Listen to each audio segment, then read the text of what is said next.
IDSFFK വേദിയിലാണ് നമ്മളുള്ളത്.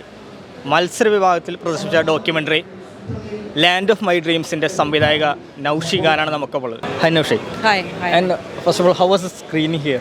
How you, as a maker, how do you feel after screening? I feel very good. This was my first international premiere, so it was a nice feeling and it was received well, I think. I got to hear some good comments, so I was happy about that. Okay, the documentary was about the protest happened on Shaheen Bagh. So how you made that film? So I graduated from Jamia Millia Islamia in 2016, and in 2019 December I was just visiting my college for a photography exhibition. And as I exited the exhibition, there was tear gas shelling happening. So I immediately began filming on my phone. And then I just kept going back every day. And then my intent behind it was that I really wanted to document each and every second of whatever was happening in Jamia and Shaheen Bagh. Because I didn't want to wake up one day and realize that it's been erased from memory, public memory, or our history. So my intent was to archive as much as possible and as much as I can. Okay, so one part you have filmed the protest happening there. I think so you were also like the film process has made you also part of the protest. Is it what's like that? In a way, I would try to maintain a distance. Like emotionally, of course, you are connected because Jamia is like my home, and if somebody is going to attack your home, then you are going to feel a lot of things. But I do remember taking some breaks emotionally, kind of filming some other things in the middle to be able to have that distance. But of course I was invested in it. I wanted to document it. I wanted to be there and not miss a single second of it. But I think a film is also made on the edit table. So on the edit table I've tried my best to be objective and tell it from my own perspective and not as a news or a pushing any kind of ideology or idea. I've just tried to tell it in an authentic way. So that was my approach. Okay, on the protest of CA, Shaheen Bagh was one of the main places where the protest happened. On the political front also, what the output of this thing was that because the government have to go back on that, and that I think the Shaheen played a huge role. So how do you think on that? No, actually the citizenship law was never reversed. It's something that I think will keep coming up in the politics of our country. I think it was the most powerful thing about Shaheen Bagh was the fact that the women were sitting at the forefront of this movement, and the entire movement was an organic people coming together and getting galvanized organically. There was no calls given or people were not told or convinced to show up for this protest. People felt from inside that they need to be there in this moment and support these women, because I feel like everybody had been, there was a lot of opposition about a lot of policies, but when Shaheen Bagh finally happened, it gave the people a platform to come together and unite and, find a common ground in that protest. So that way it was one of the most important social movements, I believe. More than political, it was a social awakening.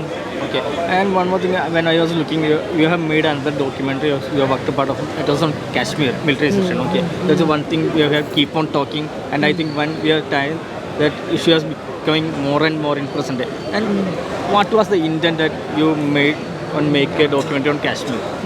So I actually was working in Kashmir for a couple of years, and earlier I was just shooting more music videos, protest music videos and things like that. But then when I lived there and I experienced the lockdowns, I experienced what life in Kashmir is like for young people, I felt like almost a responsibility to respond in some way as an artist.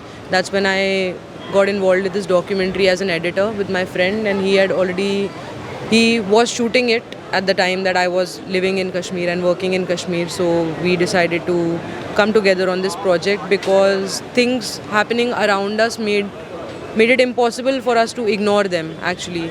And as an artist, that is our job, actually, to introspect and also respond to whatever's happening around us. So for me it was simply a response and a need to kind of give a visual language to something that we don't even want to speak about in mainland India. It's something that is not even addressed. Forget about addressed, it's not even acknowledged that, the situation in Kashmir and the occupation of Kashmir. Okay, well, I think you have made the documentary before the special.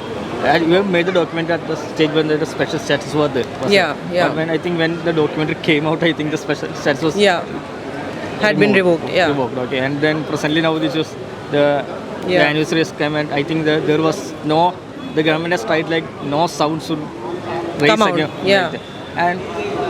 And how difficult? I know it was difficult. How difficult it was to work on Kashmir? Because when we talk on the makers, they tell like the intelligence, IB, and everyone comes behind them.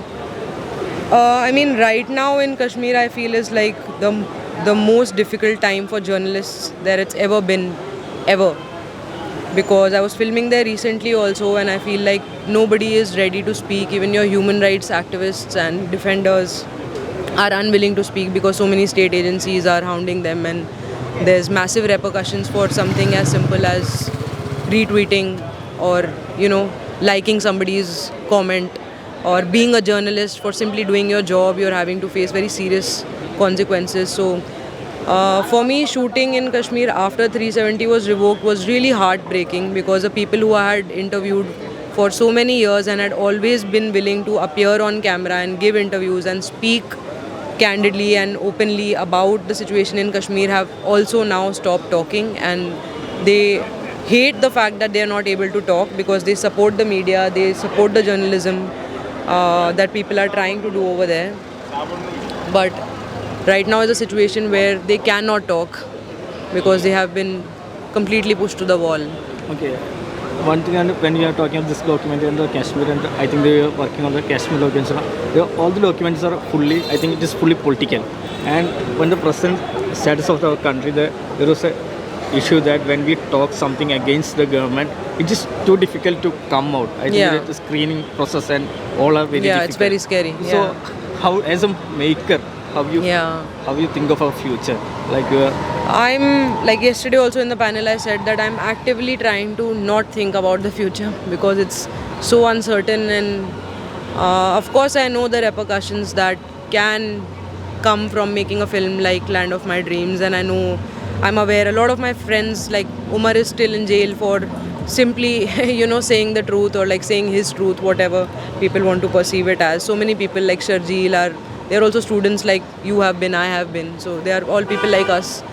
And I know and I understand the scope of the repercussions that can be there, but I feel like this is absolutely the right time to talk. If we don't talk now, then when will we talk? Because I feel like even in Kashmir, I feel this way that, now that it's the worst situation, it's the perfect time to make a film.